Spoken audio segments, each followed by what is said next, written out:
Good afternoon, everyone. It's Christine Trainor talking to you from my humble abode, my balcony here in New Westminster, British Columbia, Canada. As you can see, I'm trying something new today because I actually have a tripod thing I have used, so my hands are free. Awesome, right? I'm doing something new here on my balcony. Like I said, I'm on the balcony for the third day in a row. But the reason why I'm saying I'm excited because I got my two hands free. I've got a little iPod thing. I'm trying to position myself well here. Experimentation day on this beautiful everyday journey, all brought to you by Christine Trainor. It is now August 7th, day 248 of my everyday journey. Welcome.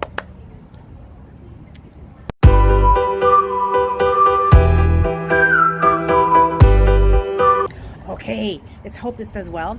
And yesterday I noticed when I was doing my everyday journey, I had something stuck in my teeth. So today, I hope I have nothing stuck in my teeth or I'll be talking like this. I'm a little excited because for the first time in my life, as I'm using this outside, my hands are free. This is exciting.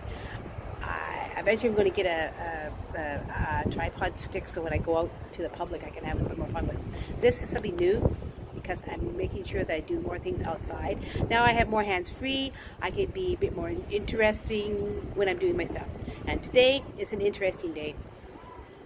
Oh, sorry guys.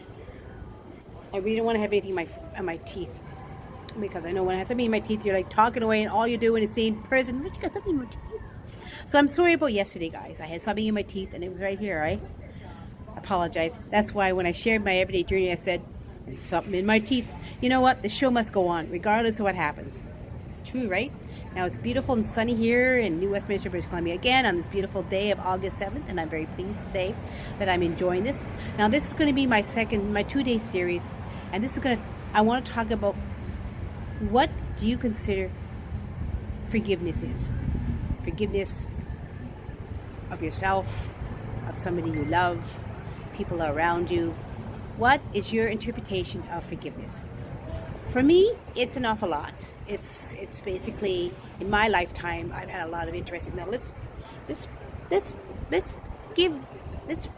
read the definition of forgiveness. How's that, guys? We'll start with that, okay? And so I do have my tablet here, and I should be able to use it. Meaning of forgiveness, right? And then I'll do some quotes, but I actually have a couple quotes that I put on. Meaning of forgiveness. It's kind of fun when I can interact a little bit while I'm talking, right? It's kind of fun. But I thought I'd do this today because after all, my everyday journeys are basically interactive, so you guys can see what I'm up to. It's hard to do things when it's kind of light, so just give me a second here it's good when you have a tablet. Here we go. Now, here it is the definition of forgiveness that is in the Google. Explore what forgiveness really is. Oh, pardon me. What is forgiveness? Here's the action or process of forgiving or being forgiven. Here's a sentence. She is quick to ask forgiveness when she has overstepped the lines. What is the biblical meaning of forgiveness? That'd be a good one to read. Blasphemy means meaning. No, that's not what I was talking about. Maybe. What is forgiveness and why it's important? I'm just trying to read. Well, what is the true meaning of forgiveness? Here's a good one.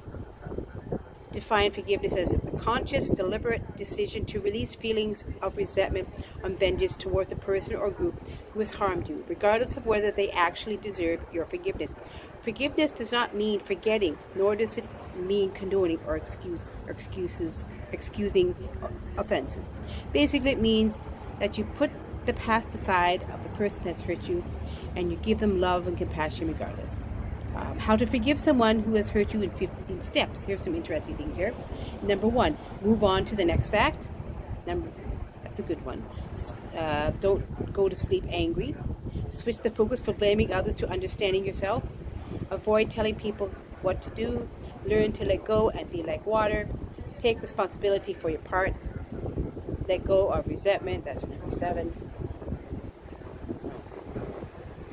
Can't seem to get the rest of it. I love this. Yeah. And I'm gonna when I say, I keep going. This is basically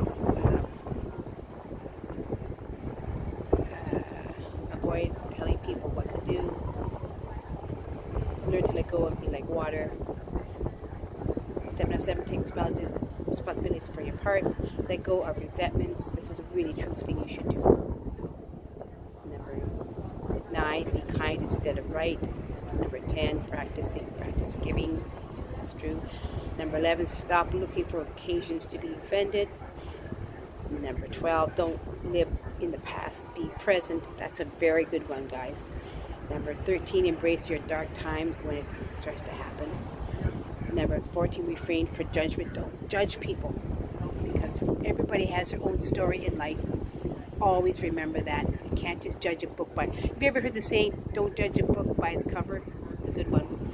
And number 15, send love. So always, these are very good ones. I might take this article and read it and then get some information on it because it's some good steps there. Steps on how to be forgiving of one. My idea of forgiving is this. When somebody has wronged me and I feel frustrated, I actually forgive them right away. Because I know they are in their own way of life. They have things they're doing in their life. I take responsibility of my actions when I get angry. Okay, if I get angry and somebody's wronged me, what I now do is this: I turn around and step back from the situation for a few minutes. I assess my part in it because I could have made it worse than it actually is. I realize the person might be going their own struggles in life and that they're lashing out and being cruel without me realizing it. It's just because we don't know. It could be something you barely know. So why get angry with a person if they didn't mean to wrong you, or if they wronged you and they didn't realize they were wronging you? So I think the idea of loving the person, being compassionate and caring, just say no problem, and take the responsibility of the situation because you might have taken a part in it too. I like these steps. I always think down deep inside of that because I've had incidents in my life where I've actually had to forgive. It was an incident with my mother. She was quite ill with arthritis for a lot of years, guys. Really, really sick. She's not with us anymore. She's passed on 11 years now. God bless her. But in that incident, when I was very young, I was in my teens, and my mother was basically bedridden because we lived on the highway in a beautiful little, kind of really nice we were living on the highway. We had a little, like a little store with a garage and a little house in the backyard. And my mother wasn't well. She got really sick, okay? And as a result of being really sick, she got herself frustrated and angry. And she would get mad at my sister and I because we were teenagers. She was in bed. She was upstairs. We were trying to clean the house, keep things in order. And we weren't that great at it, okay? We were young. We were teenagers. We were having fun. We were doing our own thing. And my mother used to get mad. She used to get so pissed off because we didn't get... If we cooked something to dinner, we'd take it upstairs. The food wasn't exactly very cold, or we would be busy doing something and we didn't quite do the laundry. It was just so many issues when my mother was in bed and we were at home helping our mother out when we were teenagers. So I don't know what happened, but one time she got angry and she got pissed off, and she was to the point where she was not in the best of moods, and she went after me. And at that time we had wire hangers, right? And she kept whipping me with wire hangers. She was so upset. And at the time, it was her knees that were really bad, so her hands weren't too bad. And she kept whipping me, angry. You're a bad girl. Look what you and your sister do not know how to take care of the house properly. Look at this house. Look at this. She just went a little into a rage and whipped. And I got quite a few welts. And I was upset, and I was upset. That was one incident in my life where I was upset with my mom. I said, why would she do this to me? And then my dad sat me down one time and said, don't be too angry with your mother. She's going through an awful lot. She's in a lot of pain. She just lashes out. And I did. You know what? I actually forgave myself. I sort of said, well, it's kind of my fault she got angry. I actually blamed myself because I thought, well, I wasn't very good at doing the housework, and my sister and I weren't very good at cooking a little bit. We were doing our own thing. So it was my responsibility why my mother got upset, but it's also her responsibility that she was angry, she was in pain, she was frustrated. So I realized at the time she didn't mean to do that. She was just very angry. She was upset. She was not well. Her anger, she lashed out. So I actually forgave my mother like that because I knew I loved my mother very much, and I didn't understand. I didn't know the kind of pain she was going through. So how was I supposed to know how much pain she was going in? She was just lashing out. So I forgave my mom, guys. I mean, sometimes you got to do that. You got to sit back and forgive people because they are going through their own troubles in life, and they really don't mean to do that. Live by love and compassion and caring, and give back to the people who. I always just let go and let God. I let it go because I know that once you do that, you're taking all that past anger you have and you're throwing it out, and you're giving yourself a sense of compassion to whoever around you. That's the best way to do it. And the next incident, a number of years later, when I married to my ex-husband, and he was very abusive. I mean, he was mentally abusive to me. I was a rather plus-sized gal when I was married with him, so he fat-shamed me quite a bit. He was just totally into the fat shaming, and he was cruel in a lot of ways. But I also know he was going through his own demons in life as well. And I used to forgive him an awful lot for the way he behaved towards me, and I gave him the love he needed. Of course, he did end up leaving me, my son, when my son was a teenager. So as a result, I was angry with him for a little while because I thought, how could he do this to me? You know, and I'm living on my own with my son. But he did the right thing.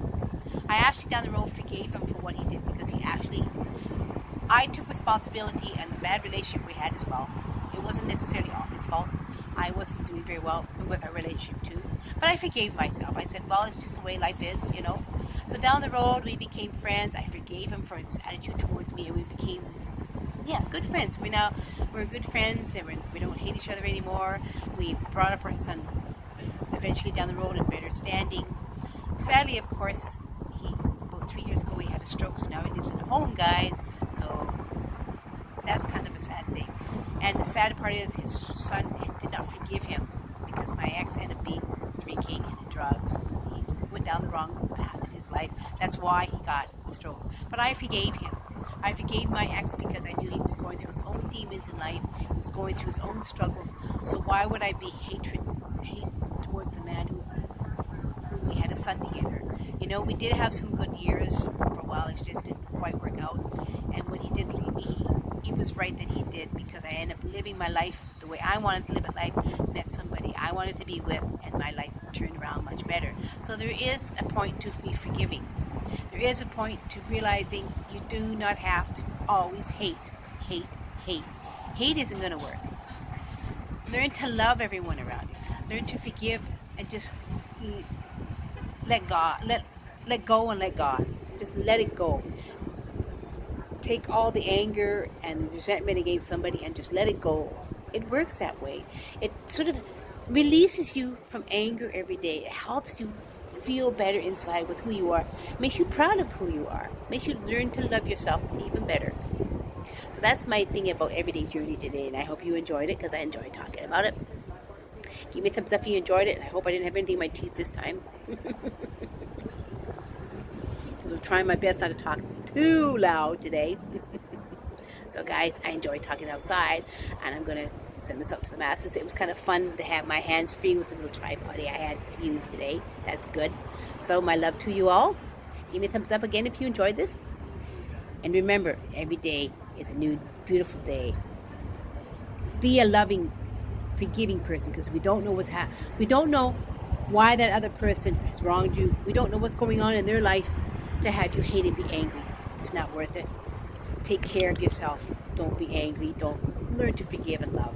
Let go and let God, guys. So make this day a great day, everyday journey. Only you can make it a great day. True, right? So see you tomorrow on day 149 of my everyday journey.